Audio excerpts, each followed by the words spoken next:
Hello, this is Will with My Spiritual Clarity, and I thought I would show you our very lived in upstairs at the moment because this video is about people pleasing, and the holidays. And I've been doing videos lately walking outside, but today is raining and snowing and kind of stormy, and it's not great recording weather, so I'm going to be in here. But I do still want to walk, so you'll see me pace back and forth. So, people pleasing in the holidays. How do you not people please at the holidays? Is it impossible? Uh, so, today's video is about some magic bullets that you can use, but no actual quick fixes because when it comes to people pleasing, I don't think that there is a quick fix. I like to talk about the deeper issue or the deeper pattern that's at play, which I call the helper's paradox. And the helper's paradox states that the more a person needs to help, the less able they are to help. So the more you need to help, the less able you are to help. So what does that have to do with people pleasing? Well, people pleasing and crappy boundaries and procrastinating on the things that you truly care about and helping others first or doing for others first are all symptoms or indications of the helper's paradox. So if you're constantly people pleasing and putting others before yourself, you're always taking care of the kids first before yourself. I'm not saying taking care of the kids is bad, so to be very clear. I'm not saying that housework isn't important, but if it's a chronic pattern that you're always doing for others before you do for yourself, if you're a business owner or a healer or a life coach, I'm just going to close the cupboards here as I'm passing back and forth, and you're always taking care of the kids or the house or the family before you do your outreach or your follow-up with possible clients or figuring out what the heck you want to say on social media or even deciding if you want to use social media. Maybe you don't even want to use it. If it's a chronic pattern, I would say you're stuck in the helper's paradox. So these are all symptoms of the deeper issue, which I say is the helper's paradox. So people pleasing at the holidays specifically. What the heck do you do? Well, the first step is to acknowledge and to admit to yourself, I'm stuck in the helper's paradox. I have a problem. I have an issue. I have a pattern.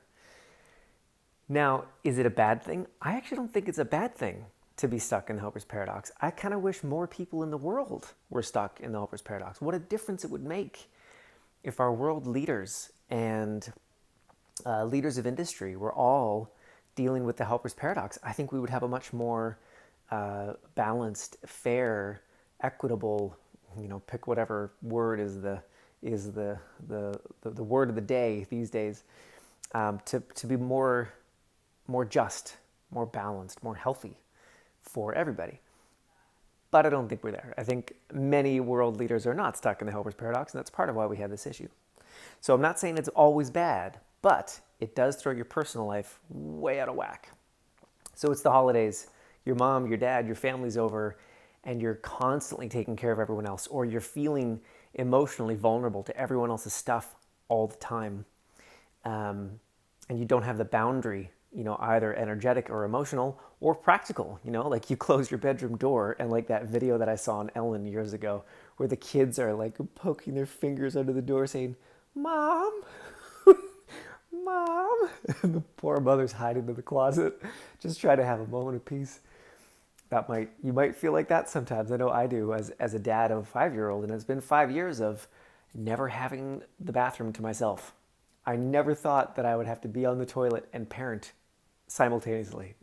Maybe that's TMI for you, I don't know. But so what the heck do you do about this? So you've identified, step number one, you've identified, okay, I'm in the helper's paradox. This is a thing, this is a pattern, this has been my life. This is not a one-time anomaly. This is an often or even all the time. So that's step one.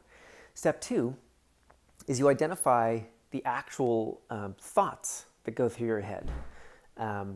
For example, everyone always needs me, or I never get to have time to myself, or whatever the actual thought pattern is. What are the thoughts that come up in your head? Now, with my work and this work of limiting belief clearing, it's similar to cognitive behavioral therapy in the way that you're catching yourself, but we take it, I would say, one step further, or maybe 10 steps further. So the first step is, after you identify that thought pattern, is you want to ask, and this is a tool from Access Consciousness, thank you very much, who does that belong to? If it's a thought like, here, I'm pacing back and forth, and here's our kitchen, here's the stove this morning, or this afternoon, it's almost 2 p.m., but there are all the breakfast things, and we actually have this wonderful gas range stove. It's wonderful. But most of my life I lived with an electric stove where you have those rings that you have to lift up. And every time I go to clean that, and I'd lift it up and just a little bit just to get the most of the grime, I would hear this thought in my head that said, well, it's not perfect, but at least it's done. In other words, I didn't take the rings completely off and wipe down the whole thing. So that thought would go through my head every single time. And one day I realized, oh my God, that's what my mother used to say every single time that she would clean the stove. So that people-pleasing, that aspect didn't even belong to me. It was my mother's. So I say, great, return to sender, or would I be willing to return that to sender with love and consciousness attached? I let it go, I send it back. So I was going to cover a lot more, but I see we're already at 6 minutes, so I'm going to leave it there for today. So when it comes to the holidays, use this on everything. Here's the table that we're going to eat at for the holidays. Can you tell with all the stuff on top? And as we get it set and we put the tablecloth down and the candles have to be in the exact right place, and everyone has to have a seat that has the same height, and everything has to be who does that belong to? Who does it belong to that everything has to be even? Who does it belong to that the kids have to eat first? Who does it belong to that mom, dad, uncle so-and-so, aunt so-and-so has to have things just a certain way, or they're going to wreck Christmas or Thanksgiving or whatever? Like, who does that belong to? Is that even your stuff? That the turkey has to be in by 3. Who said it has to be in by 3? Now, maybe you have decided that you want it to be in, but you'd be shocked at how many things in the holidays you've just adopted from someone else that don't even belong to you.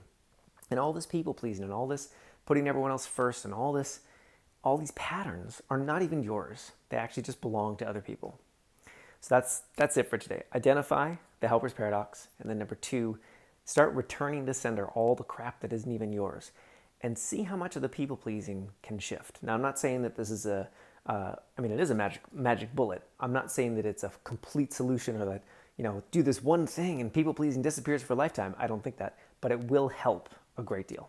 So I hope this has been helpful, and if you haven't already subscribed to my YouTube channel, please do so below, and please comment and let me know what you think about this video. Does it resonate? Does it sound true or feel true to you? And especially, if you apply these principles and tools and you notice a difference, definitely come back and comment and let me know. Have an amazing day, and I'll see you soon. Bye-bye for now.